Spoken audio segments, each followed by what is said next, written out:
J'écris d'abord à la main, si tu veux. Je pense que c'est là où je m'autorise le plus de choses. Il y a un plaisir de l'écriture physique qui me permet de rêver un peu. Parce que si tu rêves pas ton livre, s'il n'y a pas un moment où tu t'autorises à écrire tout ce qui se passe par la tête, enfin, tu vois, si tu es tout de suite dans le style ou la structure, etc., je trouve ça trop dur. Le carnet, c'est le moment où je m'autorise tout, un peu comme quand tu te réveilles, tu fais une insomnie à 3h du matin et que tu rêves ton roman parfait, ou que tu t'autorises tout à ce moment-là, et ces insomnies, elles sont hyper agréable pour ça.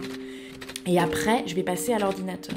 Et à l'ordinateur, tout ce que je sais qui va exister dans le chapitre, je soigne pas du tout le style, mais je vais l'agencer à l'intérieur d'un chapitre. Et dès que j'ai si tu veux, je sais que ça va exister dans le chapitre, clac, je tire une flèche comme ça pour dire ça c'est couvert. Et ça vient du cinéma, parce qu'au cinéma, quand t'as un scénario, c'est la flèche qui dit ok, cette action-là est couverte par ce plan-là. Tu vois comme je fonctionne? Machinalement, mon crayon, je mâchonne quelques mots à la gomme. Je griffonne, aussi vierge que moi est ma feuille de papier, plus blanche que le blanc en machine lavée. Vous écoutez Assez parler, le podcast de l'école Les Mots qui laisse les écrivains parler et qui donne envie d'écrire.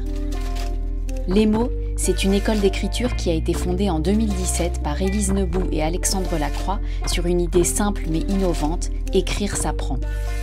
Des écrivains majeurs de la scène littéraire actuelle y accompagnent tous ceux qui veulent un cadre pour travailler leurs plumes et aboutir leurs manuscrits. Aujourd'hui, je rencontre l'écrivaine Diane Brasseur, qui est particulièrement appréciée à l'école Les Mots. Elle a été l'une des premières à rejoindre l'aventure quand l'école venait tout juste d'ouvrir.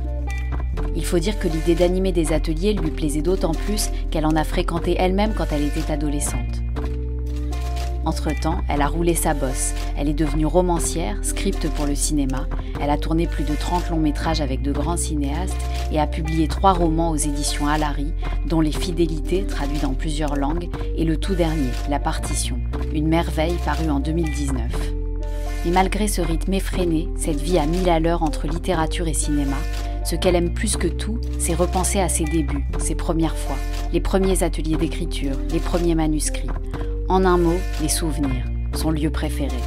C'est d'ailleurs le thème de son prochain atelier d'écriture à distance en avril à l'école Les Mots, qui s'appellera « Écrire à partir de ses souvenirs ».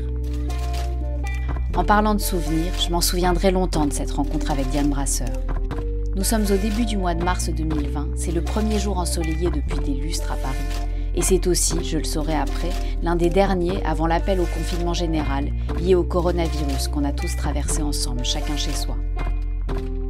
Quelques mots pour me présenter, je m'appelle Lorraine Malka, je suis journaliste, autrice indépendante et passionnée par les questions que l'on ne pose pas assez aux écrivains, à savoir comment écrivent-ils, depuis quand, dans quelle pièce de leur appartement, à quelle distance de leur propre histoire, de leurs souvenirs, de leur mémoire. Quand j'arrive chez Diane Brasseur, les souvenirs sont déjà là, avant même que je ne sonne en bas de l'immeuble. Nous sommes dans un appartement où elle vient d'emménager, mais où elle a déjà vécu dans le passé. Et toi ? Bienvenue. J'ai tout préparé. Ce qu'elle a préparé pour m'accueillir, ce sont tous les carnets de son adolescence. Ils sont là, peut-être près de 50 carnets qui recouvrent la grande table du salon, celle où elle a écrit tous ses romans. J'ai écrit les 2 premiers dans cet appartement et la partition, j'ai commencé la structure dans cet appartement, je l'ai écrit dans un autre et nous sommes revenus ici. Et c'est marrant parce que tu vois en fait, t'as la fenêtre qui se reflète dans cette table et donc souvent je vois le ciel dans la table, je vois les nuages passer. Ce qui me frappe le plus en discutant avec Diane, c'est son attention aux tout petits détails, aux sensations minuscules. Comme si elle entendait les infrasons et ressentait tout multiplié par 10 000. Avec elle, les observations du quotidien deviennent littérature vivante. Et voir le ciel bleu et les nuages passer, enfin, je trouve que c'est quelque chose que j'aime beaucoup quand j'écris. Mais assez parlé, écoutons Diane vibrer en se remémorant ses plus beaux souvenirs d'écriture. En fait, moi, mon premier rapport à l'écriture, c'est un rapport qui est sensuel. C'est-à-dire que petite, avant même de savoir écrire, je remplissais des pages de boucles en disant j'écris. Je ne connaissais pas l'alphabet. C'était l'idée d'être à mon bureau et je faisais pas vraiment des dessins, mais je faisais des boucles. Voilà, je crois qu'on n'a pas gardé toutes mes boucles, mais ça c'est le premier souvenir et je devais me dire que savoir écrire ou écrire, c'était la liberté. Donc je devais avoir très envie de me lancer. Quelques jours avant l'entretien, j'avais envoyé à Diane une petite consigne en lui demandant de se rappeler les grands moments qui ont marqué son rapport à l'écriture. Évidemment, c'était prévisible connaissant Diane, il n'a pas fallu 5 minutes après mon arrivée pour qu'elle transforme cette consigne en un jeu d'écriture, son préféré bien sûr, inspiré de Georges Perec, le jeu des « Je me souviens ». Allez, on joue. Ouais, je me souviens Parce qu'en fait, pour moi, il y a 2 choses qui sont très liées, c'est l'écriture et la lecture. C'est vraiment les 2 chemins du boomerang, en fait. Au début, en tout cas, d'un projet, je lis énormément. Tout ce qui va toucher... Enfin voilà, il y a un moment où j'ai besoin comme un poisson bulle, quoi, de gonfler de ce que je lis. Et je me souviens du premier mot que j'ai lu. Et forcément, c'est le mot aquarium. On devait être vraiment en train de commencer à tirer nos barres et nos lignes pour apprendre l'alphabet et apprendre à lire. Donc je pense que je savais lire l'alphabet, mais je savais pas encore lire. Donc ça devait être quoi, CP-CE1, c'est par là qu'on apprend, je crois. CE1, je pense. Et je sais qu'à un moment donné, il y a le mot aquarium qui est apparu, quoi. Et là, je me souviens aussi d'un grand sentiment de liberté, d'une folie. J'avais lu aquarium, ça c'était... vraiment, je m'en souviens très précisément. Une émotion, en fait, d'avoir reconnu un mot. Ouais, fantastique. Aquarium.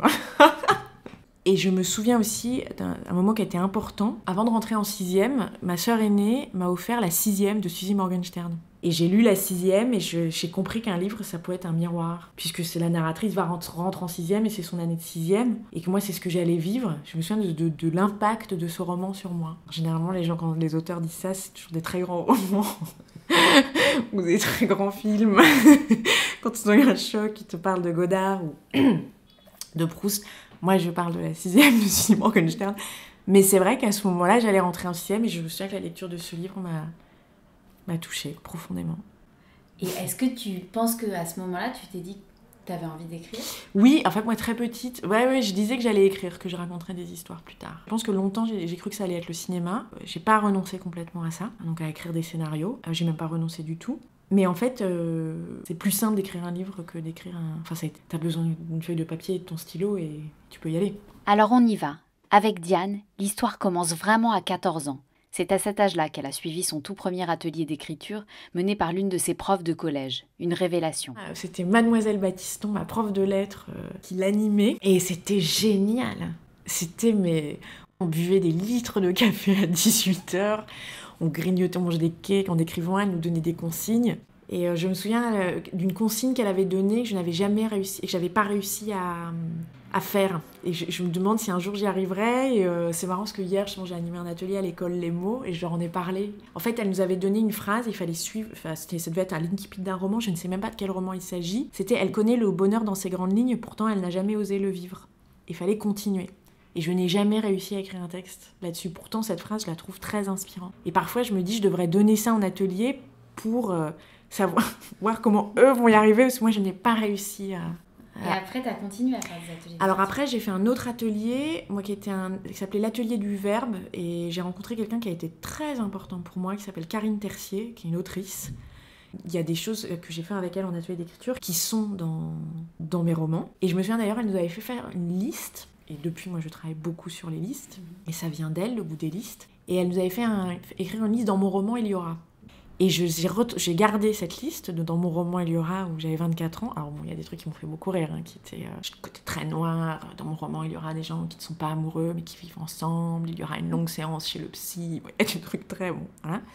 Pendant que je l'écoute, je n'ai qu'une envie, c'est la voir en vrai, cette liste que Diane a écrite à un peu plus de 20 ans en atelier d'écriture. Mais il y avait aussi, dans mon roman, il y aura des lettres. Et donc il y a eu, ça a existé. Et dans mon roman, il y aura un homme qui dit « Je ne veux pas vivre une histoire de passion ». Ça a existé. Elle est forcément dans l'un de ces carnets qui recouvrent la table, cette liste, juste sous nos yeux. Diane, très ordonnée, l'a retrouvée tout de suite et a accepté de nous la lire. Dans mon roman, il y aura un homme qui caresse les arbres. Dans mon roman, il y aura une longue explication sur mon concept de la tarte à la fraise. Dans mon roman, il y aura un personnage qui aura la phobie des taxis. Je trouve ça mignon. Dans mon roman, il y aura... Donc ça, je ne le lis pas. Dans mon roman, il y aura une femme qui est folle, mais qui n'a pas toujours été folle. Dans mon roman, il y aura la description d'une séance chez le psy. Dans mon roman, il y aura un contrôle technique des rêves. Dans mon roman, il y aura la phrase « Elle connaît le bonheur dans ses grandes lignes, pourtant elle n'a jamais su le vivre ». Dans mon roman, il y aura un personnage qui dira « Je ne veux pas d'une histoire de passion ». Dans mon roman, il y aura des lettres. C'est aussi pendant un atelier d'écriture, en jouant au fameux jeu des « Je me souviens », que Diane a écrit son tout premier manuscrit, La maison vide, inspiré d'un souvenir très précis de la maison de son enfance, qui lui a fait sentir la puissance incroyable de l'écriture. Le fait d'écrire sur ce souvenir-là, je me suis rendu compte d'une chose que l'écriture offrait, et qui me plaît beaucoup, c'est que l'écriture double la vie. C'est-à-dire que quand on écrit, on a l'occasion, la possibilité de revivre quelque chose. Et ça, c'est... un super pouvoir. Diane a envoyé ce texte à plusieurs éditeurs qui l'ont refusé à l'époque tout en l'encourageant à le retravailler. Pour l'instant, ce texte est encore dans un tiroir, mais on ne va pas le déflorer parce que quelque chose me dit qu'il ne va pas tarder à en sortir. Motus pour l'instant, et on fait un saut dans le temps pour parler du 2e manuscrit que Diane a cherché à envoyer à des éditeurs. Elle a maintenant 31 ans et sur une pulsion, elle écrit le début d'une histoire, celle d'un homme qui trompe sa femme. J'étais assise là, tu vois, exactement sur ce canapé-là, et j'étais pas très heureuse parce que je vivais une histoire d'amour pas très drôle. Et à un moment, je me suis levée, et je suis venue m'asseoir ici, et j'ai écrit dans un il faudrait que je pourrais retrouver le journal, mais j'ai écrit « Je ne veux pas vieillir, je ne veux pas... » Et c'est sorti comme ça. Je ne veux pas vieillir, je ne veux pas que la peau de mes fesses se fripe, / ma peau se fripe. Je ne veux pas demander aux gens de répéter ce qu'ils viennent de dire parce que je n'ai pas entendu. Je ne veux pas avoir la boutonnée, je ne veux pas prendre du temps pour me souvenir du nom d'une ville. Je ne veux pas moins bander, je ne veux pas avoir mal aux articulations. Je ne veux pas me fatiguer en montant une côte, je ne veux pas envisager la mort sereinement. Je ne veux pas qu'on me cède la place dans le bus, même s'il m'arrive de le faire, même si je dis à ma fille de le faire. Je ne veux pas envisager la mort sereinement. J'ai 54 ans et depuis 1 an, je trompe ma femme avec une autre femme, une femme plus jeune que moi, une jeune femme qui a 23 ans de moins que moi. Je voudrais qu'ils aient tort, ceux qui penseront, et alors, ce sont des choses qui arrivent au bout de 19 ans de mariage. Ceux qui auront de l'empathie pour moi, parce qu'ils ont déjà vécu cette situation. Ceux qui tenteront une explication psychologique. Je voudrais les empêcher de faire le calcul. Quel âge auras-tu quand elle aura 37 ans ? Je voudrais qu'ils aient tort, ceux qui nous regardent un peu trop longtemps dans la rue, au parc, au restaurant. Ceux qui m'adressent un sourire complice et viril, comme si j'étais au volant d'une belle voiture. Je ne serais pas surpris si un de ces jours je recevais une tape amicale dans le dos. À quoi ressemble la maîtresse d'un homme marié ? Elle est belle, elle est jeune, elle est un tout petit peu vulgaire, son appétit sexuel est insatiable. Elle est fragile et elle n'a pas confiance en elle, elle ne s'engage pas, ça l'arrange d'être avec un homme marié. C'est devenu une obsession. Tous les couples que je regarde sont illégitimes. Si je vois un homme embrasser une femme passionnément dans l'avion, je pense « ce n'est pas ta femme ». J'observe les couples s'étreindre tard le soir sur le quai du métro. Ces deux-là sont dans les bras l'un de l'autre depuis trop longtemps pour ne pas être dans l'interdit.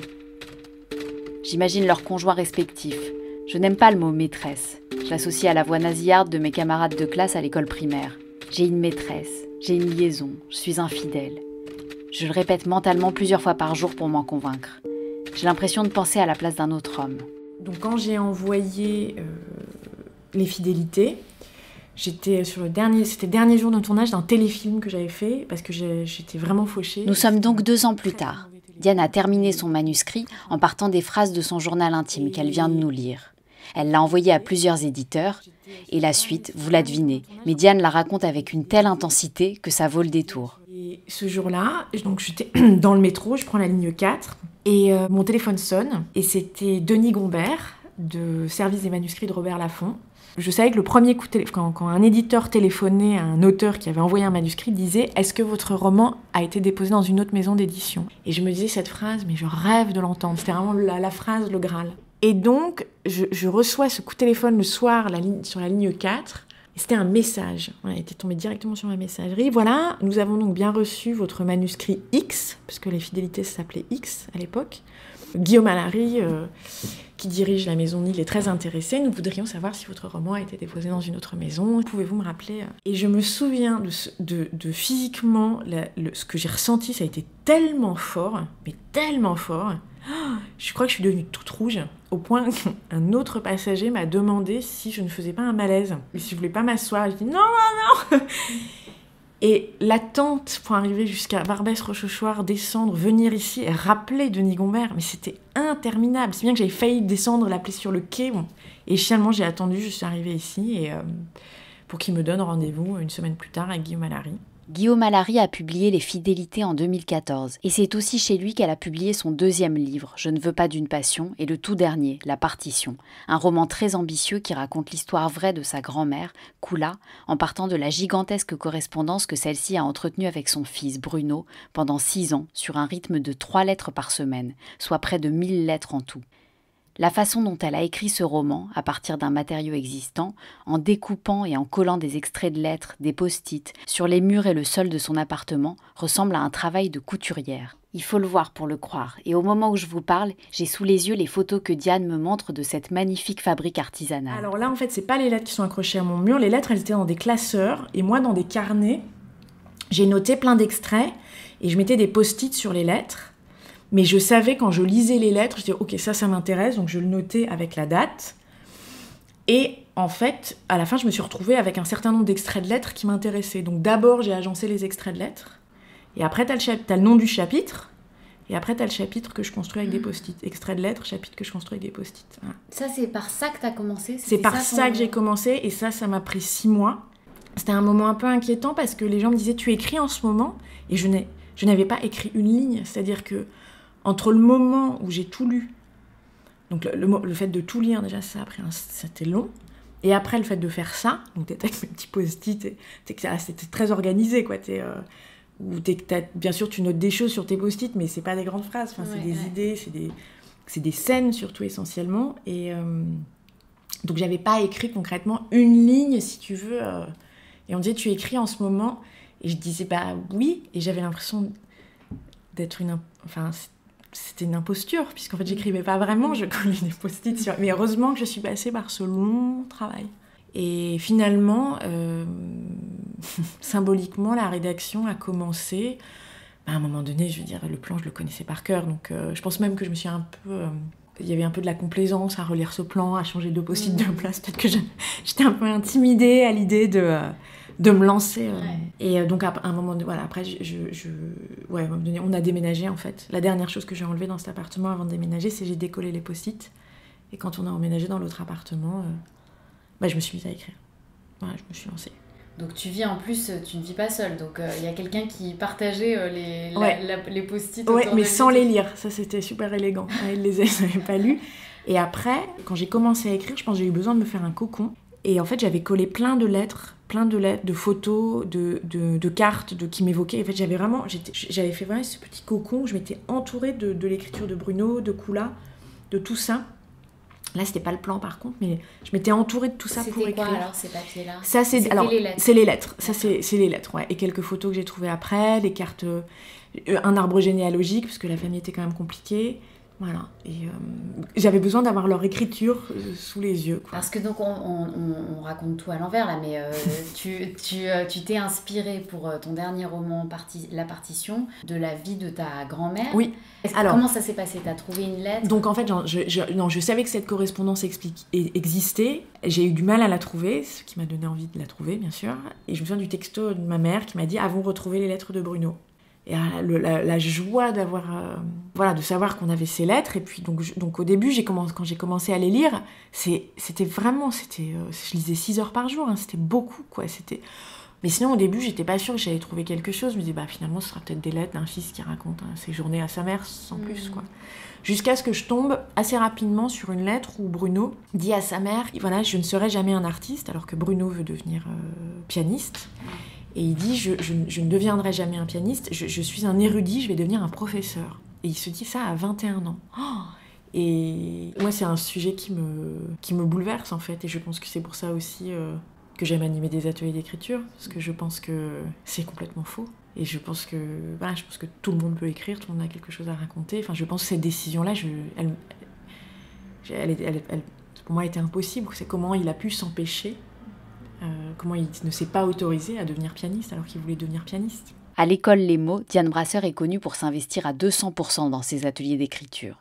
Sa sensibilité très vive et la mémoire précise qu'elle garde de chaque étape d'écriture de ses livres font de ces séances des expériences collectives que Diane enregistre bien sûr dans sa propre boîte à souvenirs.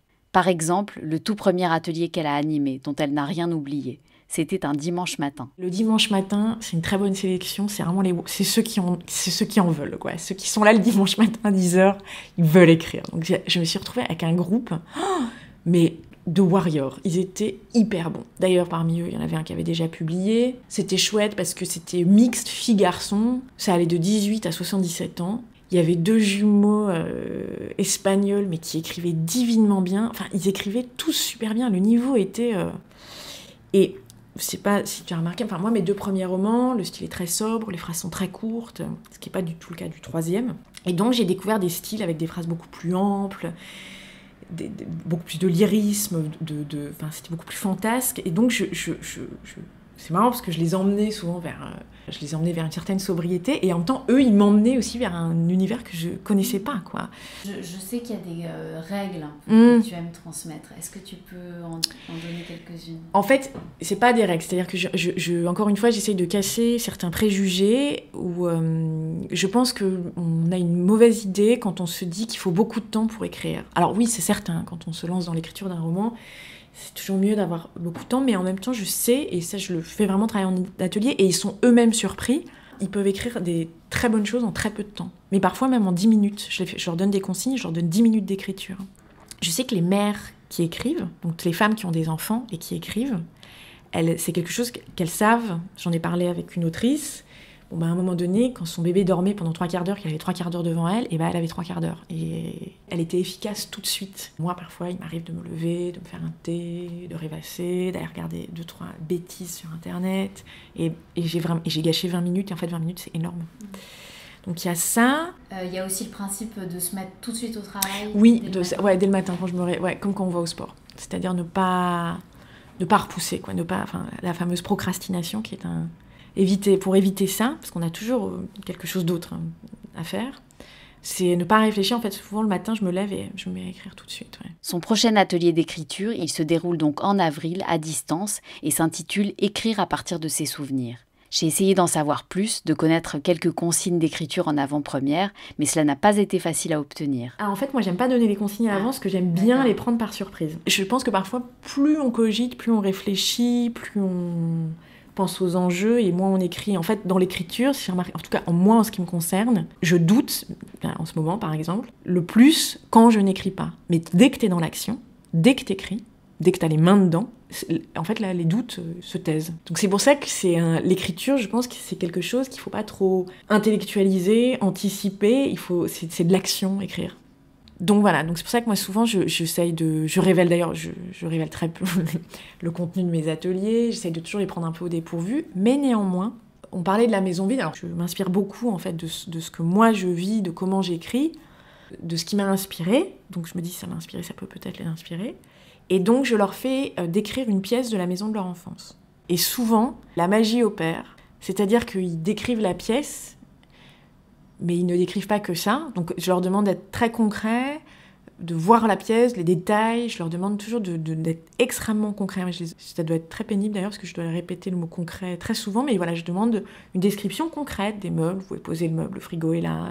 Et souvent, de ces textes qui sont très carrés, très concrets, il y a quelque chose d'assez merveilleux qui jaillit. C'est-à-dire, il y a des rapports familiaux, il y a l'histoire d'une famille qui arrive à apparaître même à travers une pièce de l'enfance. Pour voir s'accomplir la magie de l'écriture qui double la vie avec Diane Brasseur, rendez-vous sur le site de l'école lesmots.co en attendant de pouvoir se retrouver enfin en vrai aux 4 rue Dante à Paris.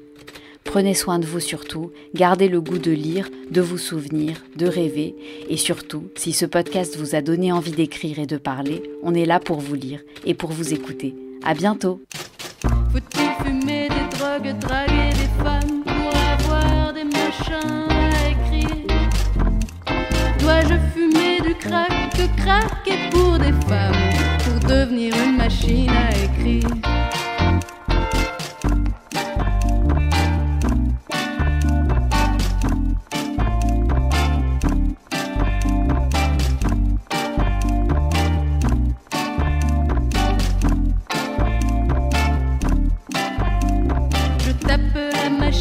En plein dans la caboche, oh je la moche bien, mon pauvre Macintosh, pour lâcher la pression qui m'opprime, et lui apprendre en prime qu'avant de faire l'impression, de lancer l'impression, il faut mâcher mes mots.